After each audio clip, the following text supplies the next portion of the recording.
Gave birth alone, while my husband ignored my calls to hang out with his sister. When I found out she wasn't his sister and confronted him, he smirked and said, "The sister thing was just easier." I stayed silent. That was 9 months ago. Now his mom sends me flowers and he doesn't even know where we live. My husband Theodore was always freakishly close with his sister, Olivia. In our 3-year relationship, he has canceled dates to hang out with her, sleeps over at her house and share a bed together, and even calls her romantic pet names. But the thing is, it never drove me away, because the rest of his family died in a tragic car accident when he was in his 20s. Plus, he was Italian, and in their culture, everything goes. The part that upset me the most is that she always seemed to hate me. Like, one time when they came back from dinner, I saw she was wearing my diamond necklace, and when I subtly mentioned it, she just said, "Well, I thought you wouldn't mind since it obviously looks better on me anyway." Or another time, she started a fight between us by telling him that she saw me flirting with another guy. The flirting in question? I told a guy on the street his shoelaces were untied. I honestly felt like a third wheel when we all hung out together, but I still never minded, because I just figured, it's his sister, family comes first. And I wanted our daughter to be close with her aunt too, until one day, when my water broke. I was alone in the house, and when I called Theodore, he texted saying, "With Olivia, can't talk RN, just text." And when I told him I was about to go into labor, he didn't reply. So I called the ambulance, but they put me on hold. So there I was, about to give birth, driving to the hospital all by myself. The only person who was there to hold my hand and comfort me was my mom. There were complications during the birth, so I had to spend the night in hospital. Theodore didn't even show up until the next morning. "Good morning, my love. I'm so sorry I never saw your text," was all he said,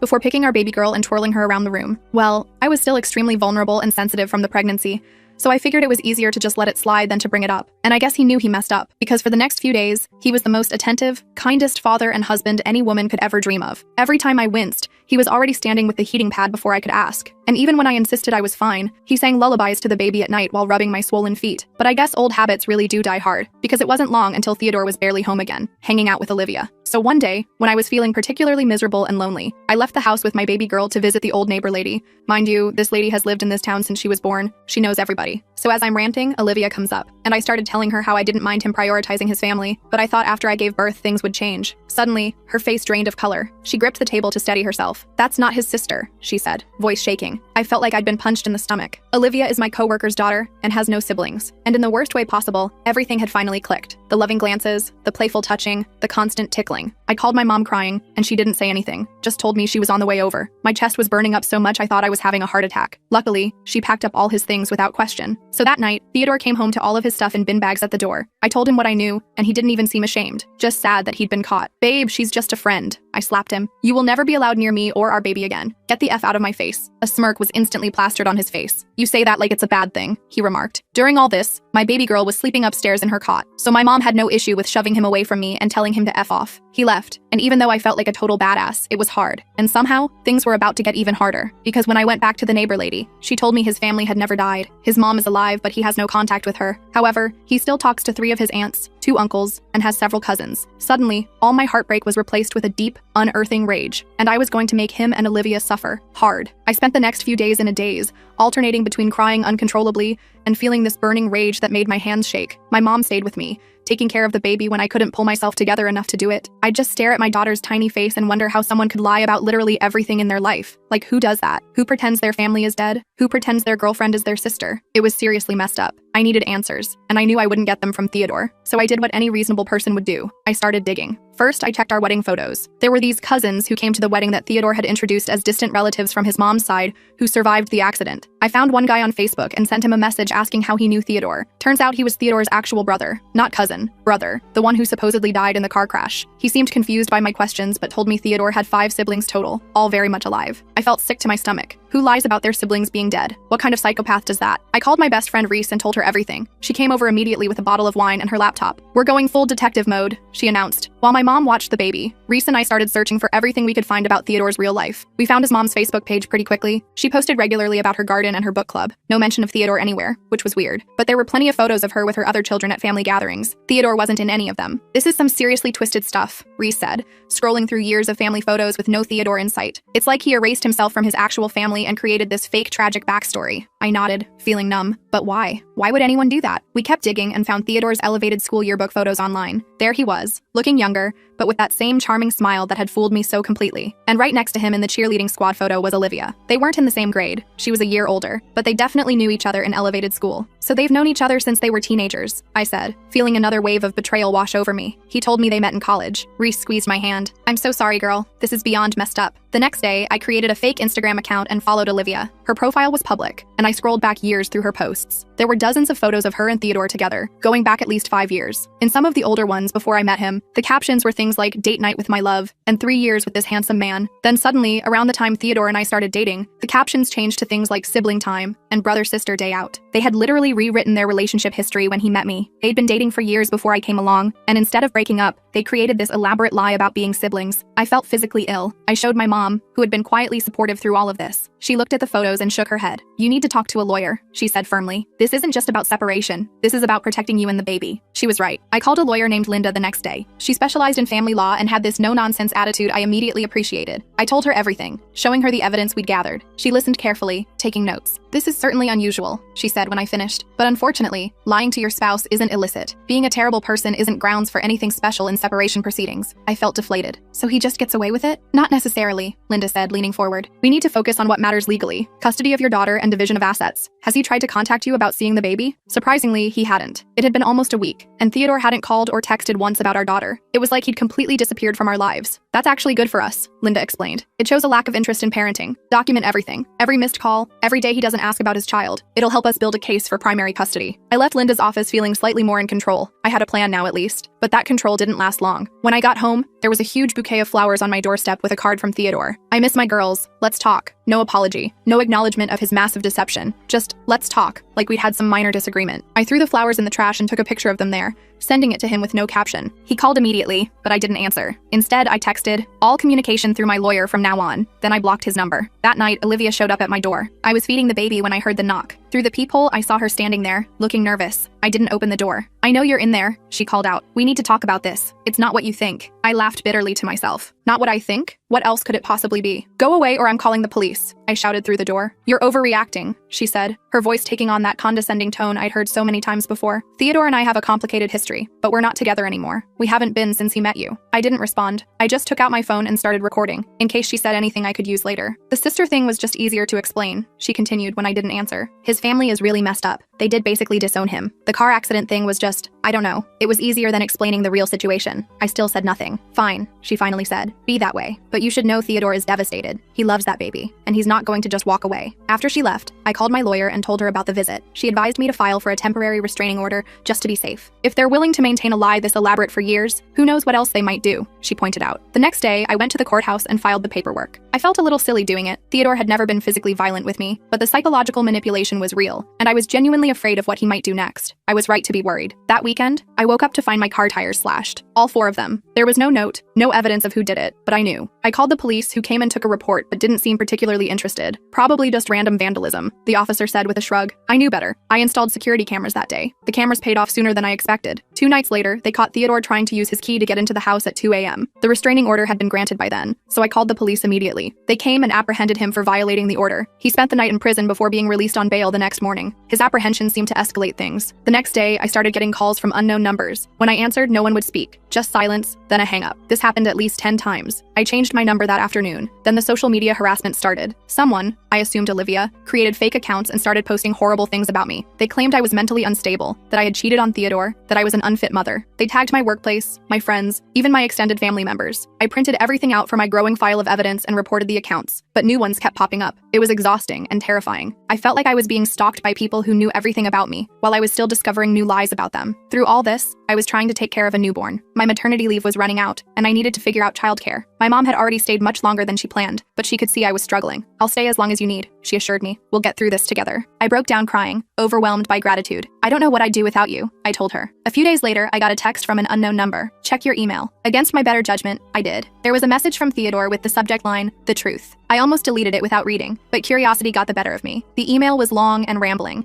Theodore claimed he and Olivia had dated in elevated school, but broke up when they went to different colleges. They reconnected years later and dated again briefly before he met me. According to him, they decided to pretend to be siblings because his family had disowned him for dating Olivia. Apparently, her father had some long-standing feud with Theodore's family, and he didn't want to explain the complicated situation to me when we first started dating. "The lie just got bigger and bigger," he wrote. "I never meant for it to go this far. I really do love you and our daughter. Please give me another chance." I forwarded the email to my lawyer without responding to him. She called me right away. "This is actually helpful for us," she said. "He's admitting to the deception in writing. devastating. But more importantly, it shows he's still trying to contact you despite the restraining order. We can use this. The next week was quieter. No slashed tires, no unexpected visits. I started to think maybe they had given up. I was wrong. I was at the grocery store with the baby when I ran into Mrs. Rossi. She looked worried when she saw me. "I've been meaning to call you," she said, glancing around nervously. "Olivia came to see me. She was asking all sorts of questions about what exactly I told you. She seemed not right, very angry. I think you should be careful." I thanked her for the warning and hurried home, feeling paranoid about every car that seemed to be going in the same direction as me. When I got home, I checked the security camera footage. Nothing unusual, but I still felt uneasy. That night, I woke up to the sound of breaking glass. Someone had thrown a rock through my living room window. I grabbed the baby from her crib and locked us both in the bathroom,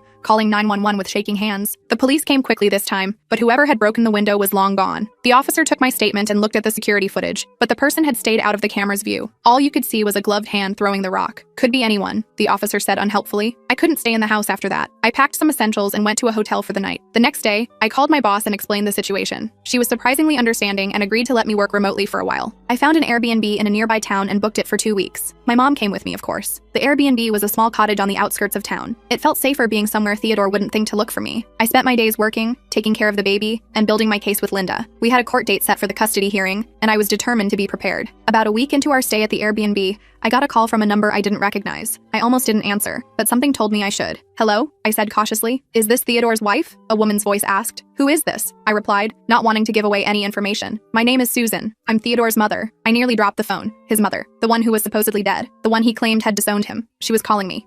Yes, I'm his wife," I finally managed to say. "Though we're separated now." "I know," she said. "That's why I'm calling. I think we should meet. There are things you should know about my son." We arranged to meet at a coffee shop the next day. I was nervous about it being a trap, so I asked Reese to come with me. My mom stayed with the baby at the Airbnb. Susan turned out to be a petite woman in her 60s with Theodore's same dark eyes. She looked tired and sad as she sat across from me, stirring her coffee absently. "I haven't spoken to my son in almost 3 years," she began. "Not because I disowned him, as I'm sure he told you, but because he cut us all off when we expressed concern about his relationship with Olivia." "What kind of concern?" I asked. Susan sighed. "Olivia has always had an unhealthy attachment to Theodore. They dated in elevated school, and it was intense but seemed normal enough. Then they broke up when they went to different colleges. Theodore met a nice girl named Casey at university, and they were together for almost 2 years. I felt a jolt. Another girlfriend I'd never heard about. Then Olivia transferred to Theodore's college," Susan continued. "Within a month, he and Casey had broken up, and he was back with Olivia. That's when things started getting strange. Olivia didn't want him spending time with his family. She would call constantly when he was visiting us. If he didn't answer right away, she would show up at our house." Susan took a sip of her coffee. "We tried to talk to him about it. We were worried it was becoming controlling, maybe even abusive. That's when he exploded at us, saying we were trying to ruin his life and that we'd never accepted Olivia. He stopped coming to family events. Then he stopped taking our calls. Eventually, he blocked all our numbers." I sat there stunned. This was yet another version of Theodore I hadn't known existed. "The last I heard from him was a text saying he was getting married," Susan said, her voice breaking slightly. "He didn't invite any of us to the wedding. I found out I had a granddaughter through Facebook. One of Theodore's cousins saw a post from one of your friends. I felt a rush of sympathy for this woman who had been cut out of her son's life and had missed the birth of her grandchild. But I was also wary. This could be another manipulation." "Why are you telling me this now?" I asked. "Because I'm worried about you and the baby," she said simply. "Olivia is not stable, and Theodore, he enables her. They bring out the worst in each other. When I heard you had separated, I was concerned about what they might do." She reached into her purse and pulled out a folder. "These are copies of police reports and restraining orders from when Theodore and Olivia were together before. His ex-girlfriend Casey filed harassment complaints against them. They would show up at her workplace, call her at all hours, spread rumors about her. It got so bad she had to move to another state." I took the folder with trembling hands. Inside were copies of police reports, restraining orders, and even some disturbing emails from both Theodore and Olivia to this Casey person. Susan had obtained these through her attorney, who had helped Casey file the original complaints. The attorney had kept copies of everything and shared them with Susan when she explained the situation with me. It was like looking at a blueprint for what they were now doing to me. "Thank you for this," I said, feeling both validated and terrified. "This will help with my case." Susan nodded. "I want to help, and I'd like to meet my granddaughter someday, if you're comfortable with that." I promised to think about it. As we were leaving the coffee shop, Susan grabbed my arm. "Be careful," she warned. "They won't give up easily." She was right. When I got back to the Airbnb, my mom was in a panic. Someone had called the owner of the property claiming to be me, saying we needed to check out early due to a family emergency. The owner had come by to check, and my mom had to convince him it wasn't true. They had found us. I didn't know how, but they had. We packed up immediately and checked into a hotel under my mom's name. I called Linda and updated her on everything, including the meeting with Susan and the new evidence. "This is exactly what we need," Linda said. "With these previous police reports, we can make a strong case that Theodore is a danger to you and the baby. I'm going to file for an emergency custody hearing." The hearing was scheduled for the following week. In the meantime, I was jumping at shadows, constantly looking over my shoulder. I was afraid to go anywhere alone. My mom and Reese took turns staying with me,